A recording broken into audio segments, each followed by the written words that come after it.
Muy buenos días, amigos, un abrazo desde esta mesa de trabajo, gracias por sintonizarnos en la 96.5 para Guayaquil y Santa Elena, 98.7 en El Oro, en el Real Audio en www.rtp.es, en todas nuestras plataformas, también para que sintonicen este espacio. Ayer algunos comentarios sobre la entrevista con el doctor José de la Gasca, también usted puede hacerlos. Cuénteme esos comentarios. Buenos días, amigos, escuchas más. Entrevista corta para algunos, muy buen comunicador, muy buen comunicador político. Yo desde otra ser, usted es más pues la periodista de este programa, yo comunico y hago mi par de preguntas, y en realidad como analista también de haber estado en política algunos años, me gusta mucho la forma de él de comunicar. Esto es un comentario personal, ¿no? Sí, más bien que esa entrevista abra la puerta para que quienes sientan que deben aportar en un momento en que, si bien todavía la decisión está en la cancha de la Corte Constitucional, según algunos constitucionalistas, que sea la oportunidad para que venga la exposición de ideas, no como lo que tristemente en su mayoría vi el día de ayer. Ayer me di el tiempo para escuchar en la Asamblea Nacional las posturas de algunos asambleístas al respecto de este exhorto respaldando la Asamblea Constituyente, de la Asamblea hacia el presidente de la República. Que fue, digamos, un acto político para respaldar el envío del presidente de la República a la Corte Constitucional, el pedido de asamblea. Que lo hace con poco, o sea, con las justas casi, que no lo logró la semana pasada, en esta oportunidad sí lo hace. Con un voto adicional. Sí, pero de lo que necesitaba, digamos. Lo que digo es sobre el debate y las posturas. Escuché análisis sobre llamarlo como una constitución chavista, por una parte, la otra sobre el aprovechar la constitución para construir y sostener un modelo, un partido político. Luego estaba la discusión sobre los derechos. Nuestra constitución actual, usted dice. Sí, claro, sobre nuestros derechos y lo que eventualmente íbamos a perder. Y yo decía, falta mucho, y qué pena que en la Asamblea Nacional no se debata con profundidad el por qué deberíamos ir a una Asamblea Constituyente. Y siento un error de lado y lado. El primero, cerrarse a la banda y decir, es que nos van a quitar todos los derechos y por eso no deberíamos ir a una nueva constituyente. Y de la otra, sentir que ya han ganado y que van a escribir en solitario la nueva constitución, si es que llegara a ocurrir. Para que eso pase, tendrían que obtener una mayoría, y a veces en política los resultados no se repiten. Puede ser mejor, claro, no necesariamente es igual, no necesariamente tendrían una mayoría. Así que, y además que todo es tan cambiante, como usted lo señala, y en política más, lo que puede ser 1 más 1 en matemáticas, 2 en política no siempre es así. Y los tiempos políticos, valga la redundancia, son distintos. El presidente de la República gana abrumadoramente, pero habría que ver ese traspaso político que se lleva a la posible constituyente que vamos a tener. Digo posible porque uno nunca sabe lo que pueda pasar hasta el último segundo. Realmente de repente no son los mismos resultados. Claro, es que te falta la Corte, y además te falta la consulta, porque digamos que la Corte dice sí a todo y la gente dice no quiero ir a ninguna constituyente, déjame tal cual.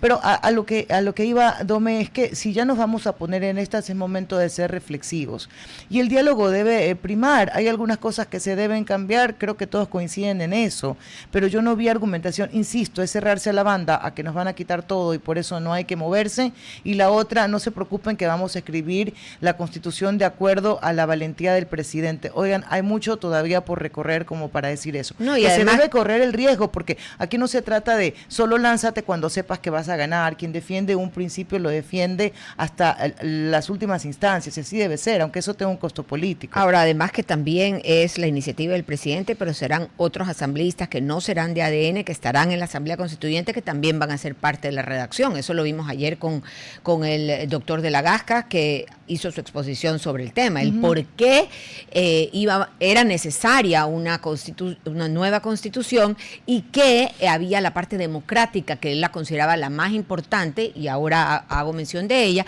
que justamente al no tener de repente una mayoría, habrá que ponerse de acuerdo con asambleístas de otras bancadas, y que también eso es parte de la democracia. ¿Por qué yo tengo resistencia a una nueva constituyente? Porque las constituciones no cambian personas, y tampoco tampoco les da un soplo para convertirlos en demócrata. No hacen eso las constituyentes. Son las personas las que deciden aplicarlo, y solamente un par de ejemplos que quizás son los más repetidos cuando se dice esta es una constitución garantista. Y claro, en palabras te garantiza, pero en la práctica no se cumple. Por ejemplo, cuando dices una constitución garantista en cuanto al derecho al trabajo, no pasa, a la salud no pasa, a la educación de calidad no pasa, a la redistribución, por ejemplo, de la generación que tienes en petróleo en la Amazonía a tiempo y como se debe, tampoco, la entrega de los presupuestos a los diferentes gobiernos autónomos descentralizados no pasa. Entonces, digo, no es que defienda una constitución garantista, lo que digo es que cuando no estás decidido a cumplirlo, no importa la constitución que tengas. Y estoy convencida de que la mayoría de los actores políticos de nuestro país no saben gobernar con independencia de funciones. De nada sirve una nueva constitución si el apurete de quien llega al gobierno será concentrar los 3, los 4, los 10, los 20 poderes que pudieran llegar a tener.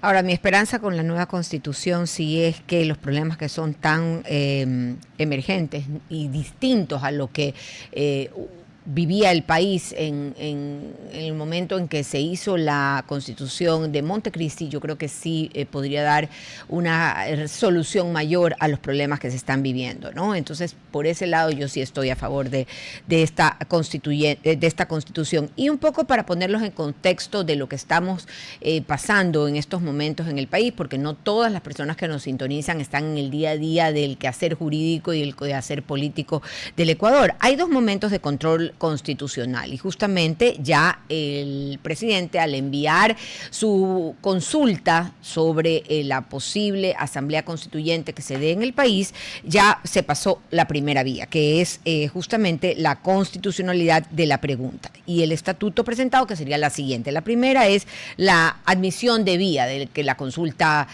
popular tenga una pregunta donde se consultará a los ciudadanos si es que quieren o no una asamblea constituyente que redacte una nueva constitución. Ahora falta este segundo elemento, como les digo, la constitucionalidad de la pregunta y el estatuto presentado. Es un poco forma y fondo. Ya estamos en la forma aceptada, ahora vamos a ir al fondo. Y antes de pasar a nuestro entrevistado, quiero hacerles la recomendación de la mañana. Recuerden que Banco Guayaquil siempre está pensando de qué manera solucionar la vida de los cuentacorrentistas y cuentaahorristas. Yo me cambié de banco y me cambió la vida, porque sin filas, sin actores, usted tiene siempre todo lo que necesita de una institución financiera. Banco Guayaquil, el mejor banco del Ecuador. Recuerde que si no se ha cambiado, es el momento de hacerlo. Todas las transacciones son sumamente fáciles, no solamente tecnológicamente con la aplicación, sino también si usted es de los que va presencialmente. Sebastián Angulo, economista, él es editor de Diligence,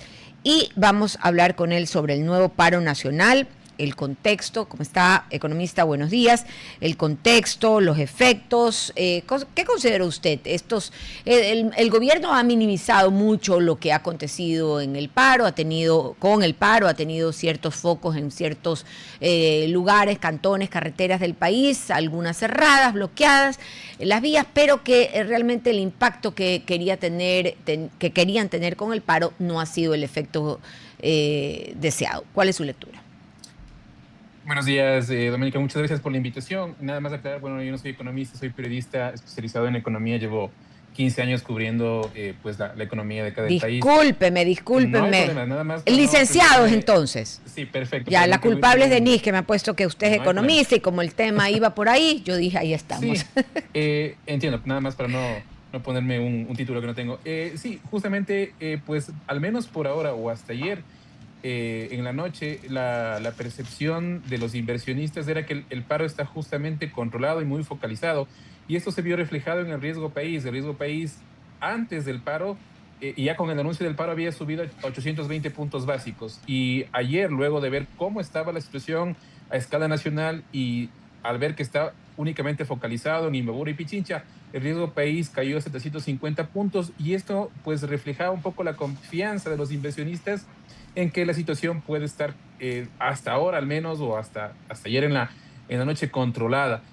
Sobre todo considerando porque pues este tipo de paralizaciones siempre suelen toparse, o mejor dicho, esquivar o evitar que se implementen políticas públicas necesarias, como el caso de la eliminación de los subsidios al diésel. Y además, como efecto colateral, siempre suelen tener pérdidas económicas millonarias, como se han registrado en los paros del 2022 y 2019. Han tenido este tipo de paralizaciones, afectaciones muy, muy graves en la economía ecuatoriana. Incluso puede, pues, se registra en cada año, se han registrado pérdidas y una afectación directa al Producto Interno Bruto, lo cual es muy perjudicial para el país. Entonces, pues al menos hasta ayer anoche parecería que todo estaba controlado. Habrá que ver qué es lo que pasa con los anuncios hoy de la CONAIE también. En la Amazonía entiendo yo pues que se van a sumar también esas paralizaciones, lo cual también pone más presión a la situación actual. Ujú. Ahora, ¿cómo está usted? Muy, muy buenos días. No Buenos economista, días. periodista económico. ¿Cómo se, ¿Cómo se llegan a las cifras de los daños de la afectación real producto de un paro? Se ha venido un poco recabando lo que fue el año 2019 y el año 2022, octubre y junio respectivamente, y se llega a un valor algo de 2.000 millones de dólares. Sí, justamente esos cálculos son oficiales y al decir oficiales fueron elaborados por el Banco Central con colaboración con el Banco Mundial. Es decir, hay una metodología rigurosa y lo que se hace es probablemente lo que se deja producir en esos días Ujú. y básicamente, ¿no? Y en el paro del 2019 hubo pérdidas cercanas a los 800 millones y en el 2022 a 1.100 millones de dólares. Lo que se muestra en estos análisis es que los sectores más golpeados cuando suele haber este tipo de paralizaciones es el comercio y el sector energético, sobre todo el comercio porque se deja de vender, los locales comerciales cierran o simplemente los clientes no llegan o el cliente un poco cuida su bolsillo al ver la situación más compleja. Y en el caso del sector energético se ha visto golpeado porque los manifestantes directamente han ido a cerrar pozos petroleros y eso sí causa un problema muy, muy grave al país. Más o menos haciendo un cálculo de la división por días que se han tenido las paralizaciones versus las pérdidas, Ujú. se puede estimar que por cada día más o menos se pierde un promedio de 65 millones de dólares cuando Ok. hay este tipo de circunstancias muy complejas para el país. Sebastián, ¿en algún momento se puede recuperar esa pérdida? ¿O ya la Eh, damos? no, lamentablemente, es decir, porque, por ejemplo, en esos años, eh, cuando ha ocurrido esto, el Producto Interno Bruto ha disminuido un poco, es decir, crecemos menos de lo que estaba previsto. Por ejemplo, para este año, el Banco Central ha estimado que va a haber un crecimiento del 3,8%, lo cual significaría una recuperación muy importante versus el año pasado que tuvimos la crisis energética. Pero si es que hay un paro, pues el crecimiento va a ser menor y eso se traduce en menores plazas de empleo, menores ventas y también una pérdida de confianza del empresario local y del inversionista extranjero. Porque siempre pasan ese tipo de situaciones, pues afecta directamente a las ventas. Entonces, hay mucho nerviosismo y desconfianza a la hora de querer invertir acá localmente. Es decir, si tenemos este tipo de circunstancias que te van a parar Ujú. todas las ventas y toda tu operación, siempre vas a tener como más cuidado a la hora de querer invertir localmente. Entonces, sí es pernicioso, digamos, y las ventas obviamente no suelen demorar en recuperarse, al menos hasta que la confianza nuevamente se gane. Y estos dos paros, al menos los dos anteriores, esperemos que este no sea la misma situación, dejaron huellas importantes en la economía local, un declive muy importante, eso se puede ver en el Producto Interno Bruto y en las cifras, ¿no? Que cómo esto ha golpeado la economía local cuando ocurren este tipo de manifestaciones muy violentas y con cierres de carreteras que afectan a la logística de las empresas. Sebastián, hablemos un poco de la tensión social. Se evidenció sin duda, un aumento en la polarización entre las dos fuerzas, por decirlo de alguna manera, entre quienes apoyaban el paro y quienes criticaban el paro. Lo que podría tener serias implicaciones a largo plazo en la cuestión social. ¿Cuál es su lectura sobre eso? Sí, yo creo que hay justamente estos dos bandos a partir del 2019, como menciona América, que es como los que están a favor de que se elimine el subsidio y los que no. De alguna manera creo que sí hay eh, una cantidad importante de la población que está de acuerdo en que se elimine el subsidio al diésel porque significa un gasto importante para el Estado. No es que directamente se les va a quitar el beneficio a las personas, al menos en la propuesta actual del gobierno, al menos se les va a dar alguna compensación tanto a transportistas como a sectores más vulnerables, pero lo que se podría hacer con esos recursos de los subsidios se pueden direccionar a mejores gastos, un gasto más eficiente, no sé, salud, educación. Y eso es un poco la idea, no solamente de este gobierno, sino históricamente se ha mencionado que Ok, se puede hacer esto, sobre todo Claro. por las pérdidas que ocasionan los subsidios, que se van vía contrabando por las fronteras, el uso también de los grupos delictivos, del diésel subsidiado. Ahora, también hay otra posición, como usted mencionaba, que es pues que el no quitar el subsidio, y de alguna manera es entendible también porque la interpretación es que se va a encarecer los productos un poco por el lado inflacionario. Sin embargo, hay estudios incluso desde el Banco Central, economistas que ellos pues sí han estudiado, digamos, técnicamente esta medida, mencionan que si bien puede haber un impacto acotado, es decir, reducido de la inflación, pues con las medidas compensatorias que está dando el ¿sabes? gobierno no se debería sentir un Mm, mayor efecto en los precios. Y aquí el gobierno debe tomar un rol importante a través de las Hasta ahí lo detengo nada intendencias. más, Sebastián, para poder hacerle Sí. más preguntas, porque me dejó una boteando y, no, y después me olvido, Sebastián. Sebastián, ¿se puede medir el efecto económico del subsidio? De repente un par de parámetros puede ser inflación, acceso, mejor Ujú. calidad de vida, disminución en el costo de la canasta básica, no lo sé. Sí, el Banco Central ya tiene un dato para el próximo año. Por ejemplo, menciona que la inflación se va a incrementar, No, no, si no, no me perdón, equivoco. me he explicado mal. Quiero Ujú. saber el impacto en términos económicos del subsidio, más allá del gasto que le ha significado al país. O sea, yo he decidido subsidiar como Ecuador porque al final del día tengo alguna medida o económicamente me ha disminuido a controlar la inflación, se me ocurre, o le ha permitido a la gente que no tenga una elevación en los costos de sus productos de canasta Ujú. básica. Quiero saber el efecto en economía del subsidio, más allá del gasto. A ver, lo que se ha mencionado, y es lo que un poco la literatura de organismos multilaterales, sobre todo ha sido que es más pernicioso que beneficioso. Ok. Sobre todo porque no ha sido un subsidio que ha sido entregado directamente a las personas. Normalmente, quien consume diésel son bueno, se ha ido quitando poco a poco a las industrias, pero también las personas que tienen, por ejemplo, autos grandes. No es la persona que tiene, pues, acude a través del transporte público. Las personas que más se han beneficiado, y esto se ha dicho, por eso es inequitativo, las personas que tienen vehículos grandes o transporte pesado grande, y más bien ha resultado pernicioso que beneficioso este subsidio. Entonces, por eso de alguna manera siempre se ha recomendado focalizar, es Ok, decir, por ejemplo, y si se me voy puede a esa entregar ayudas focalización. directamente para... Sebastián, me Sí. voy a esa focalización. Si Ujú. esto ha sido más pernicioso y no hay algún parámetro económico que me digas que me ha servido para qué, pudiéramos un poco anticipar esta focalización o redistribución del valor total de lo que antes se destinaba para el diésel para otros tipos de ayudas. ¿Cómo se van a traducir económicamente en desarrollo, no sé, pues social, por ejemplo?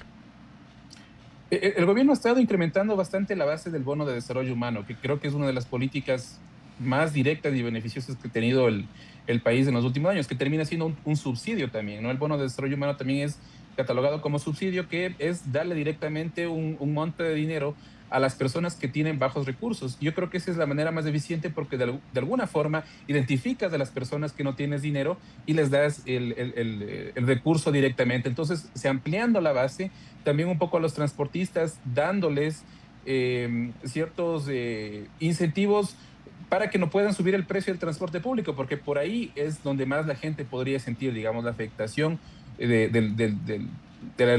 la eliminación del subsidio al diésel sería el costo del transporte público, pero si el gobierno ya está dando y ha anunciado justamente que esto no va a ocurrir, al menos ha sido la promesa del gobierno y también de los transportistas que han llegado a un consenso, pues no tendría que haber mayores afectaciones. Entonces, yo creo que el gobierno actual y sobre todo con los organismos multilaterales, Banco Mundial, han realizado un trabajo de ver qué es lo que falló en anteriores ocasiones que se intentó implementar esta medida para dar compensaciones directas y así no afectar a la población más vulnerable. Ok, como no todo se puede medir económicamente, es decir, si yo te cubro el pasaje, ¿cuánto económicamente significa eso una mejoría en tu vida? Hablemos de la utilidad social. Al redistribuir ese dinero en lo que coinciden muchos, era botarlo sencillamente en el subsidio, ¿qué utilidad social obtengo yo como país en volver a gastarme los 1.100 o 1.200 millones de dólares? La promesa del gobierno, y esto es a mediano plazo, tendría que ser mejorar, por ejemplo, servicios básicos, que para mí es lo más importante. Por ejemplo, que mejoren con ese dinero tal vez la atención en salud, que haya una compra más eficiente de medicinas, que se mejore la infraestructura en educación, que eso sí beneficia directamente a la ciudadanía y eso lo podría sentir directamente en unos años cuando pues ya se refleje también ese ahorro en las arcas fiscales.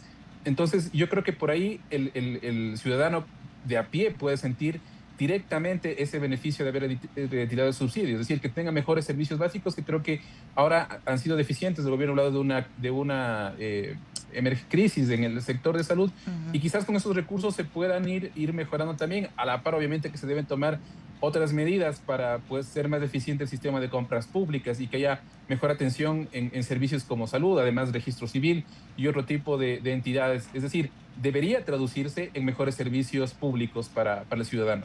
Ok, esto tiene temporalidad, que es algo que siempre se reclama a los subsidios y que se evalúen si amerita seguir o no.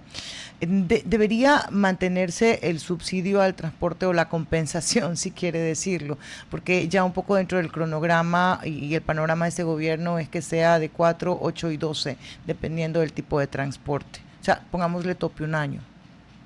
Sí, yo creo que eso debería evaluarlo el gobierno, sobre todo un poco considerando las situaciones externas e incluso internas de la economía. Es decir, si hay una situación compleja donde la economía familiar, la economía local, pues está sufriendo, yo pensaría que debe mantener, porque mantener la medida para que los ciudadanos pues no tengan ningún inconveniente o ninguna afectación a sus bolsillos, si no estamos en una situación económica tan en una época de bonanza, por así decirlo. Pero si la economía quizás está yendo mejor, tal vez hay mejoría tal vez en el empleo, hay mejoría en la situación económica del país, el gobierno podría ir evaluando y de alguna manera viendo en qué momento podría ser mejor extender estas compensaciones.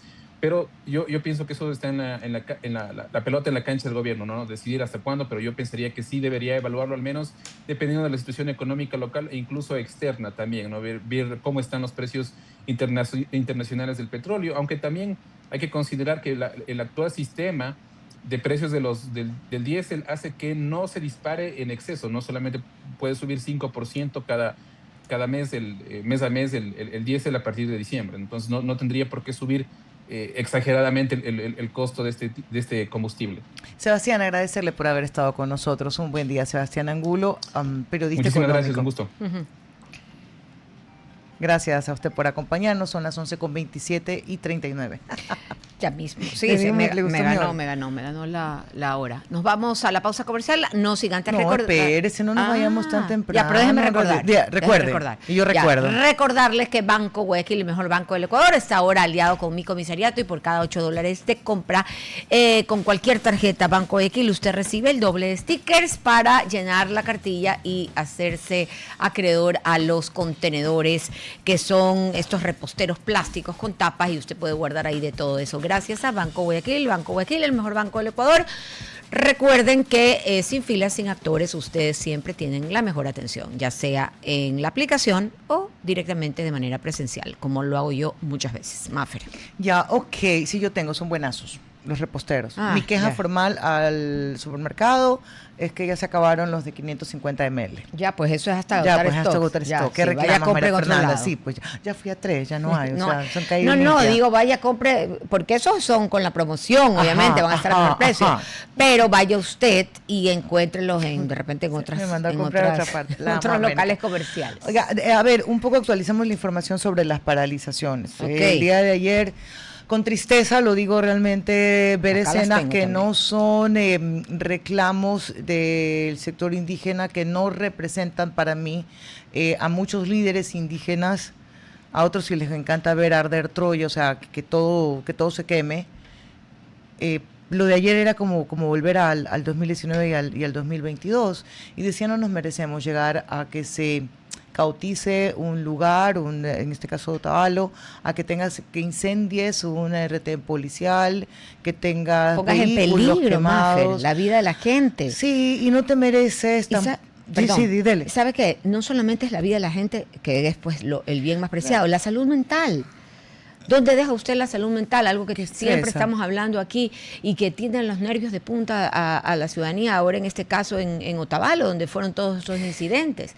En la Tacunga también haciendo, bueno, manifestaciones a favor del presidente, pero también han habido tantos llamados por parte del gobierno de que el presidente no se va a mover de la Tacunga, pase lo que pase. Hasta hace pocos segundos acaba de escribir en su tuit también que el presidente de la República que prefiere morir antes que dar un paso atrás. Ok, no nos vayamos, por favor, porque inmediatamente me recuerdo, mátenme, y abriéndose la camiseta, y prefiero cambiar el país que morir en el intento. Son frases que sirven para la historia, que suenan muy bien, pero creo que hoy el país necesita de todos los lados liderazgos que puedan construir, no destruir lo que están haciendo. Y si destruyen lo físico, también destruyen lo emocional.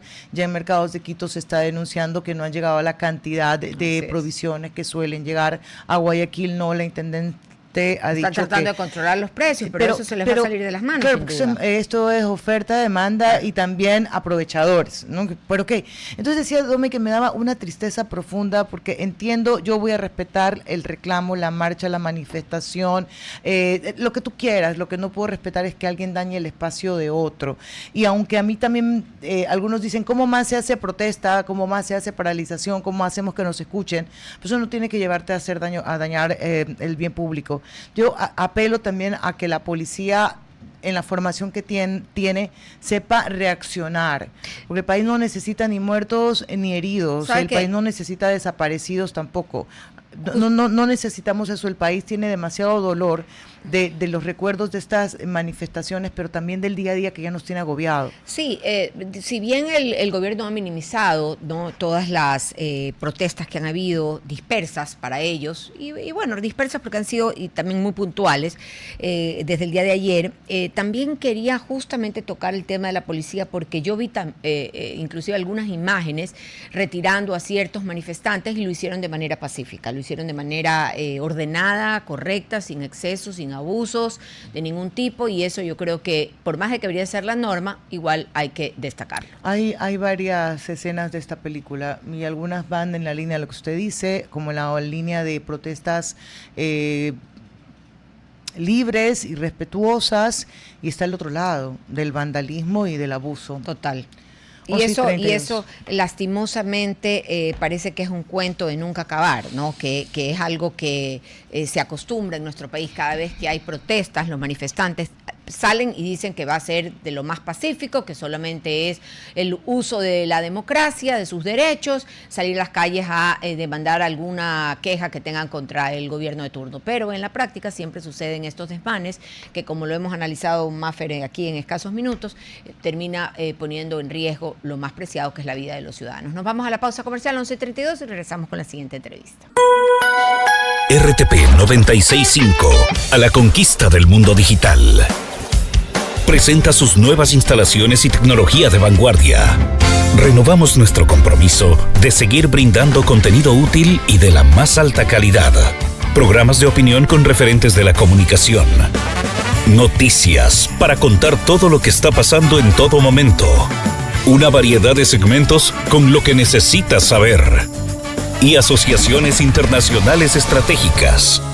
Todo para mantener a nuestra audiencia y seguidores siempre bien informados. Siempre en RTP.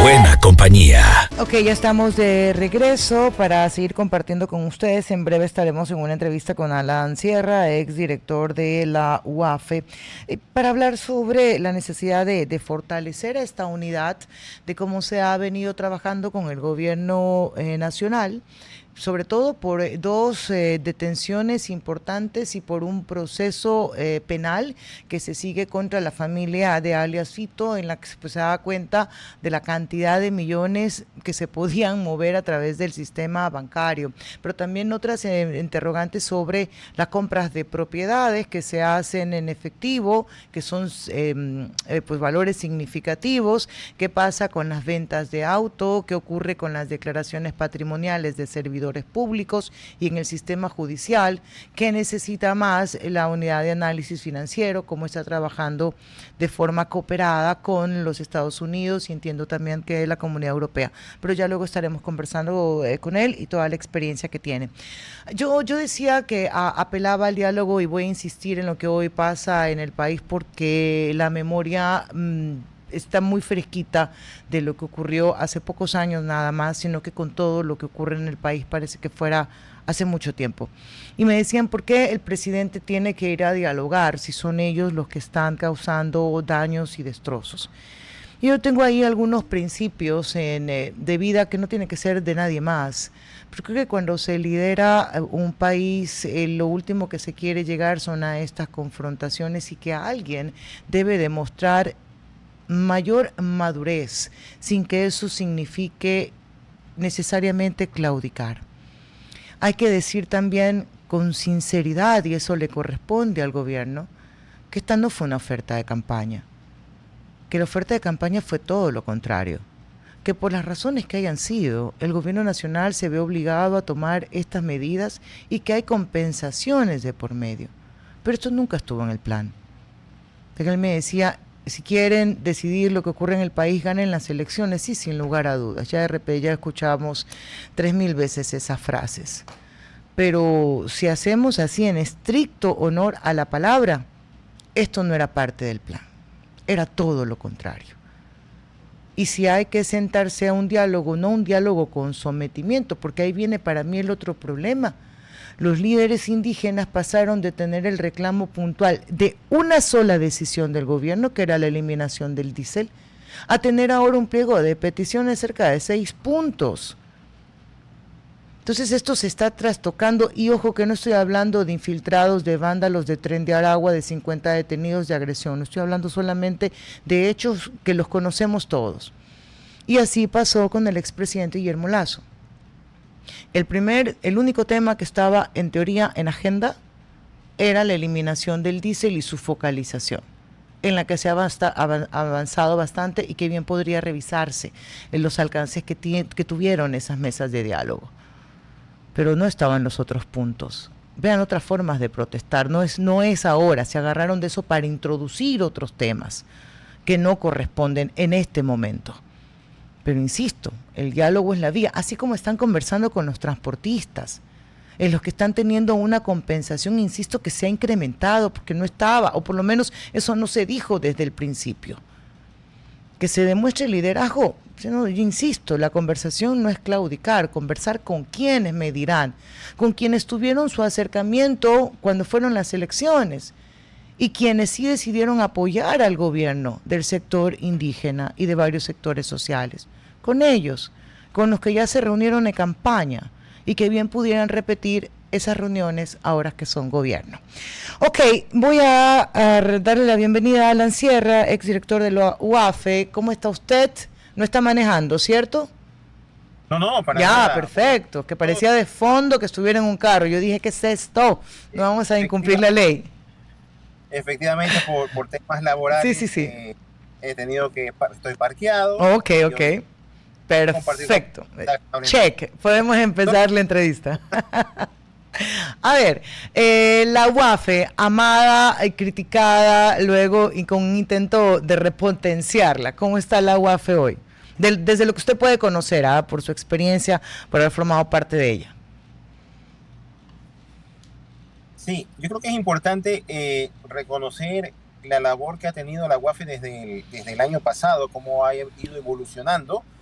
No quiero decir que anteriormente no tenía sus logros importantes, pero hay un cambio trascendental, un punto de inflexión justamente en el direccionamiento de este gobierno y lo que quería y lo que busca como instrumento en base al deber ser de la UAFE. Es decir, poder ser un ente de control en temas de coordinación al combate de lavado de activos. Como son todas las WIF del mundo, ojo, esto no significa tomarse atribuciones que no le competen a la UAFE, a las unidades de inteligencia, porque se manejan con el mismo enfoque en todas partes del mundo. Cosas que mejorar, sí, cosas que han mejorado mucho desde el año pasado, que hoy en día las empezamos a ver, no son improvisaciones, cambios, procesos, metodologías nuevos, poder trabajar en conjunto con otras entidades de control como el SRI, que tiene la mejor base de datos antilavado del país y la mejor base de datos patrimoniales. Pero el encargado, obviamente, de poder ejecutar con esas bases va a ser la UAFE. Okay. Así que yo creo que en ese sentido, técnicamente, ha tenido logros importantes. Déjeme que me pongo no como periodista, sino como ciudadana quejosa. Que uno dice, oye, acabo de... que le voy a trasladar la más común. La más común es, oye, que voy a hacer un depósito de $5,000 y el banco me pide que declare de dónde viene ese recurso. Oye, que me hicieron un depósito de $12,000 de una mercadería o algo que está en tránsito y enseguida el banco brinca.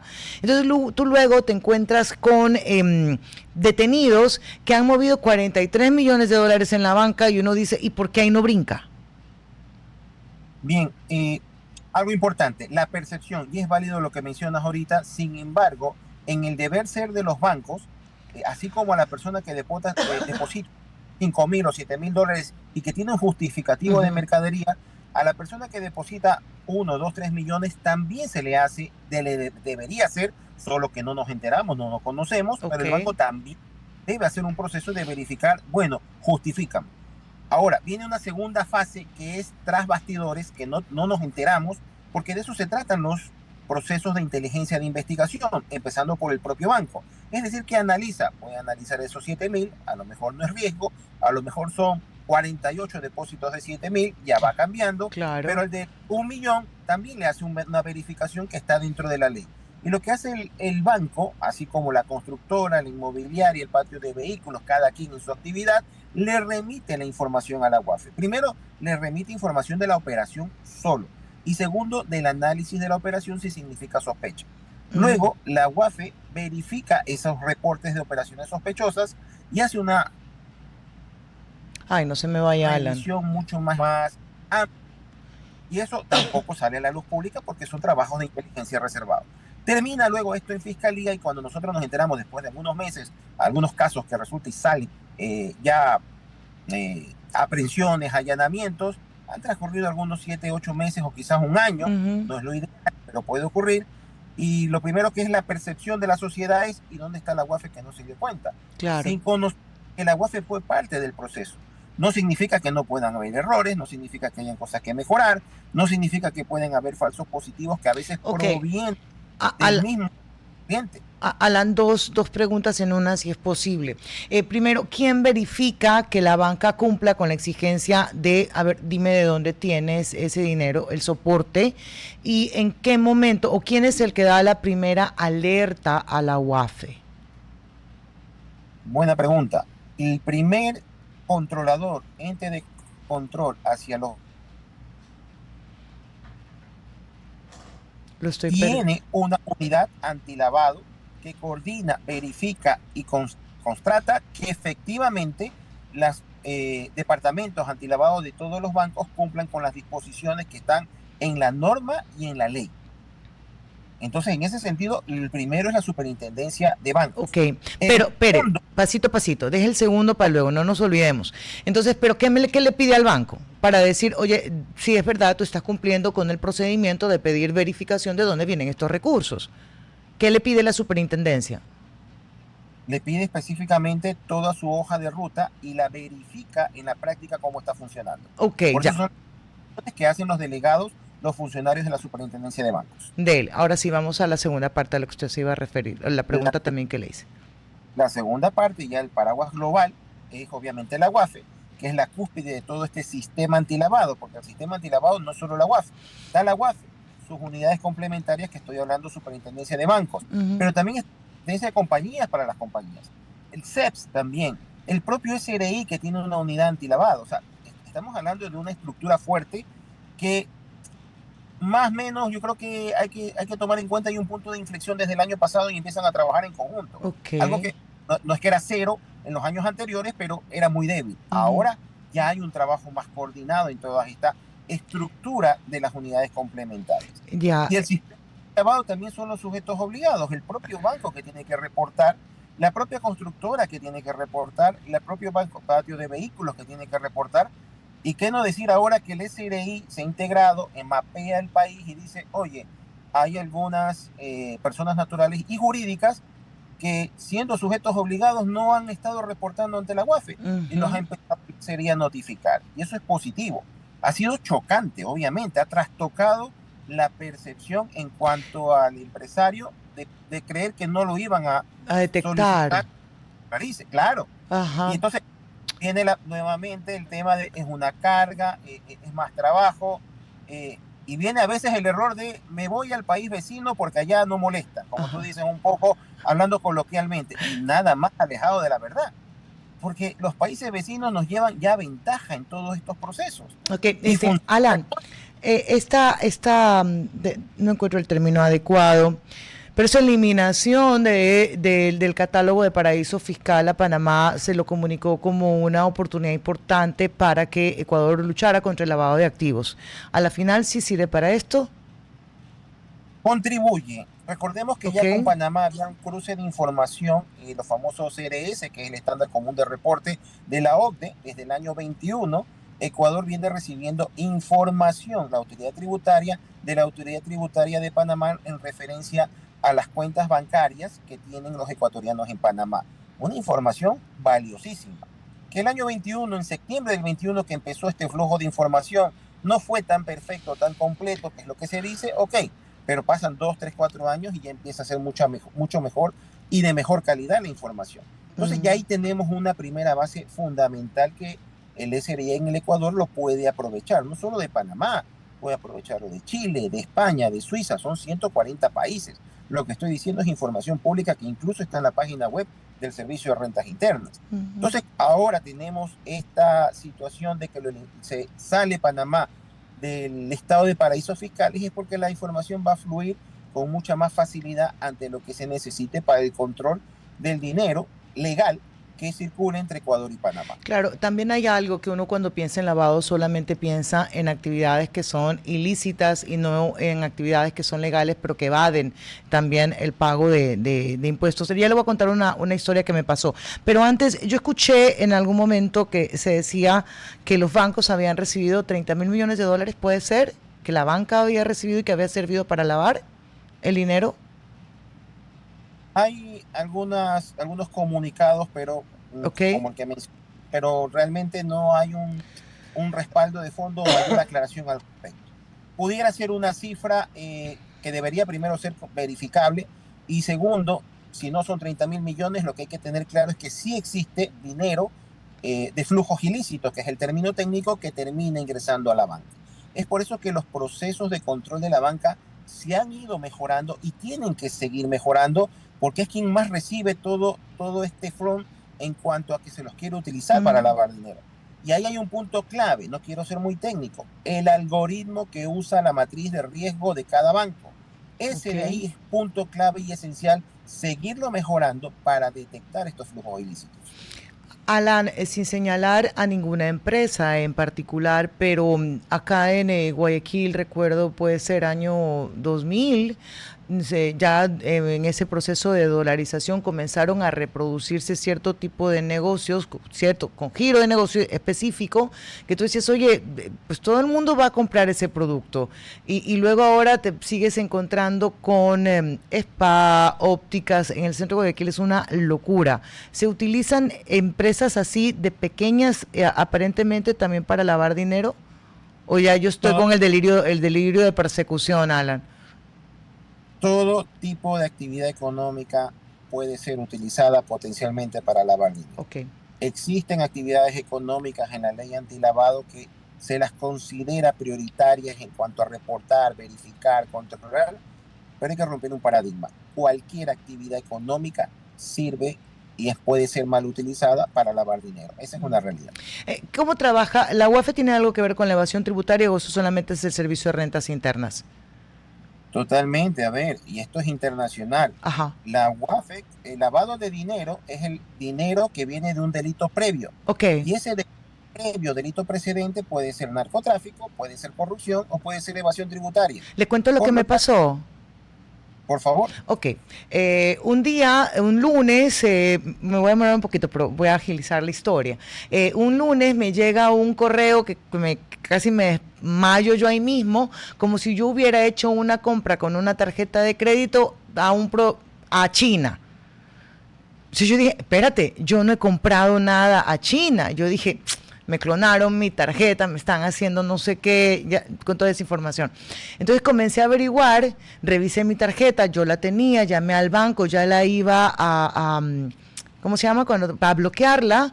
Entonces cuando la señorita me hace entrar en razón y me dice, ¿dónde fue su última compra? Y yo comienzo a hacer memoria, que no es muy buena, y resulta que la última compra fue en un restaurante, aquí en Guayaquil. ¿Y por qué me llegaba como si yo hubiera pagado en el extranjero? ¿Qué tipo de delito es ese? ¿O es correcto eso? Bueno, esa es una estafa. Obviamente, se presume, en este caso, por lo que relatas, que alguien... Pero sí compré, yo sí compré, pero mi factura llegaba como si hubiera comprado algo en China. Lo que pasa es que la compra real en Guayaquil se dio y se procesa. Ajá. Pero al clonar la tarjeta y clonar el código de seguridad, pueden hacerse bajo otras plataformas estas compras en el exterior. Okay. Entonces, esa persona está cometiendo un delito de estafa porque está usando tu tarjeta. Alan, véngase un día para acá y conversamos más sobre la UAFE, a la que señalamos de forma permanente, a la que se le ha querido crear un marco jurídico específico y darle también autonomía y presupuesto porque dicen que nada alcanza. Necesitamos seguir hablando de eso. ¿Se apunta? Encantado, me tomo su palabra y coordinamos. Dele, con cafecito incluido. Alan Sierra nos acompañó ahora, ex miembro o funcionario de la UAFE. 11:57, ya, adiós, que tengan buen día, gracias. Hasta aquí, Cuarto Piso. Control Master Marisela Basantes. Transmisión digital Gerardo Díaz. Coordinación de entrevistas Diana Raimondi. Redes sociales Erika Eras. Edición Oscar Saavedra. Dirección Javier Gamboa. Todos los derechos reservados. RTP 2025. Si disfrutó este programa y aportó de manera positiva en su vida, déjenos sus comentarios en Instagram, página web o WhatsApp, así como los aplausos al artista son sus mensajes al equipo de RTP Ecuador. RTP. Buena compañía.